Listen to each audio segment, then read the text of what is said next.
নিতাই যারে দেখি তারি বলে দন্ত্রে তিন ধরি, আমারে কিনিয়া লহ বল গৌর হরি।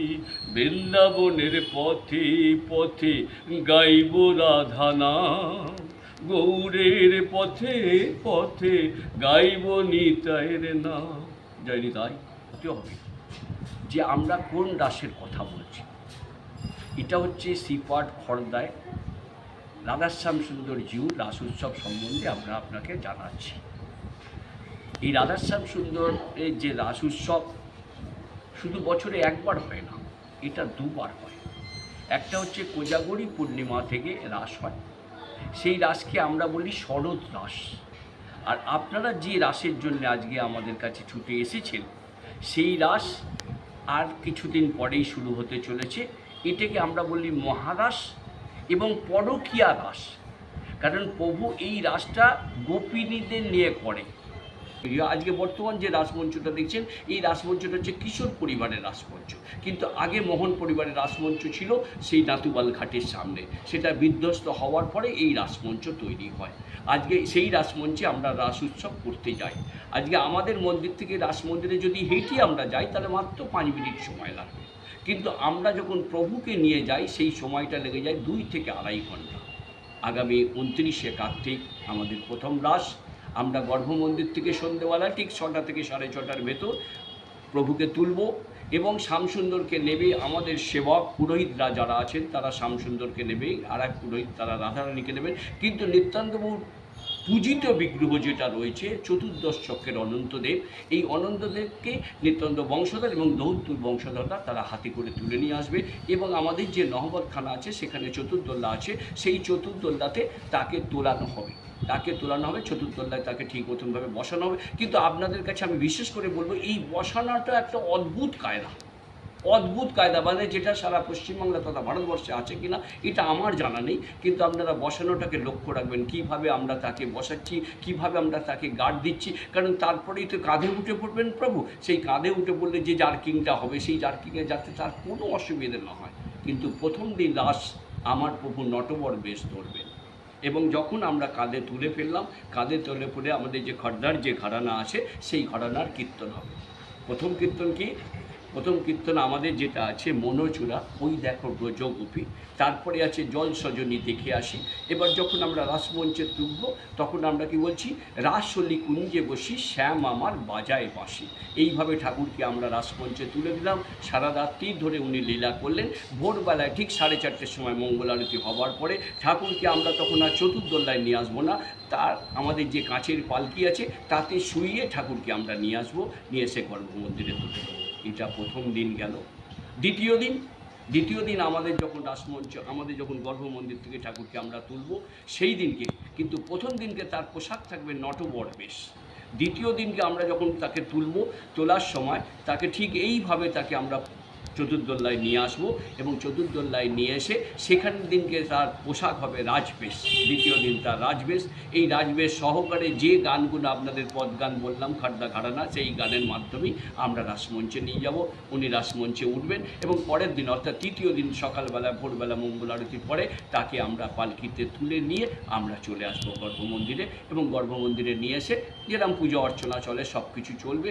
আবার সন্ধেবেলা তাকে আমরা তুলব, তৃতীয় দিন সন্ধেবেলা তুলব। সেই দিনকে তিনি রাখাল বেশ ধরছেন, এবং রাখাল বেশ ধরার জন্যে সেই দিনকে যে পদগানগুলো আমরা প্রথম দিন দ্বিতীয় দিন গেয়েছি তার সঙ্গে আমাদের সঙ্গে যোগ হবে শ্যামসুন্দরের রূপ বন্দনা। এটা যদি আপনারা শোনেন আপনাদের খুব ভালো লাগবে।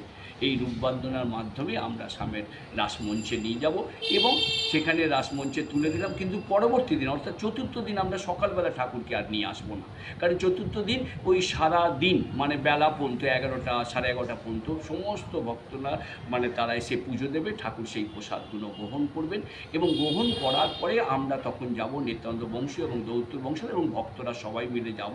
সেই দিনকে যখন আমরা ঠাকুরকে চতুর্দোল্লায় তুলব তার একটা অদ্ভুত কাহিনী আছে। কিরম কাহিনী, যে প্রত্যেক যারা যাবেন দর্শনার্থী এবং দর্শন করতে, যারা কীর্তন গাইবেন, যারা নিত্যানন্দ বংশধর, তাদের গোপভাবে থাকতে হবে, মানে গোপীভাবে থাকতে হবে। গোপীভাবে থাকতে গেলে কী করতে হবে, তাদের আমরা মস্তকে একটা করে শেরোপা বেঁধে দেবো।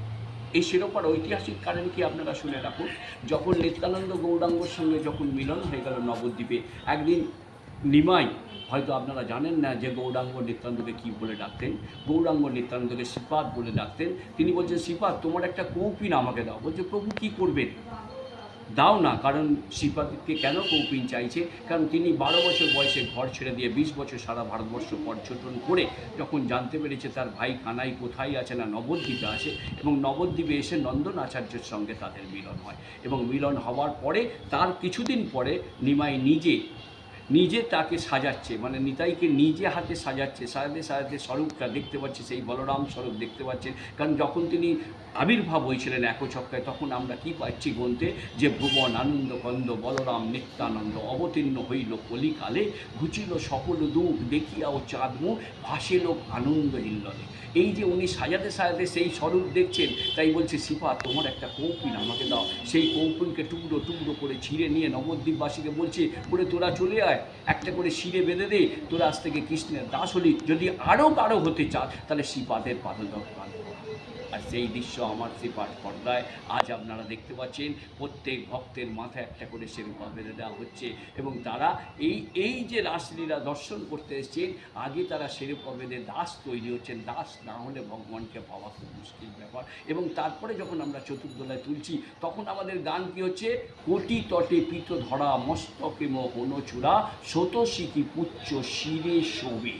এই গান গাইতে গাইতে, পদ গান গাইতে গাইতে আমরা আসছি।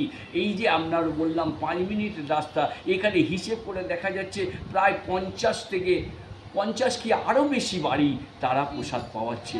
এই করতে করতেই সেই সময়টা লেগে যাচ্ছে প্রায় 4 ঘন্টার ওপর। এবং আমরা যখন মন্দিরে নিয়ে আসছি, ঠিক মন্দিরের আগের মুহূর্তে যে গান, যে গোধূলি এসে গেছে, তাতে কি গান গাইছে, গোপীরা গান গাইছে, কত ছাড়ো ছাড়ো মোরা ব্রজে যাই লম্পট কানা, কত ছাড়ো ছাড়ো মোরা ব্রজে যাই লম্পট কানা, ওসম আমরা ব্রজের চিকুনবালা, দেখো দেখো গগনিয়ার বেলা নাই লম্পট কানায়। এই করতে করতে যখন আমরা মন্দিরের ভিতরে ঢুকছি, আপনারা নিশ্চয়ই মন্দিরে গেছেন, মন্দিরে দেখেছেন একটা পেতলের গাড়ি আছে।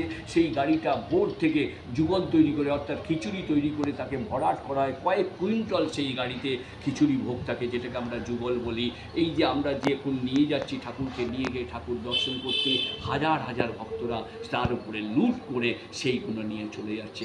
এইটাকে বলা হয় বিরাট ভোগ। আর এই বিরাট ভোগ প্রকাশ করেছিলেন কেশব কৃষ্ণ গোস্বামী, আমাদের একাদশ পুরুষ নিত্যানন্দের। তিনি প্রকাশ করেছিলেন। দেখতে দেখতে বহু বছর হয়ে গেল। আজ যদি আপনারা জিজ্ঞেস করেন কত বছর ধরে এই হচ্ছে, আমার ধারণা প্রায় 400 বছর ধরে।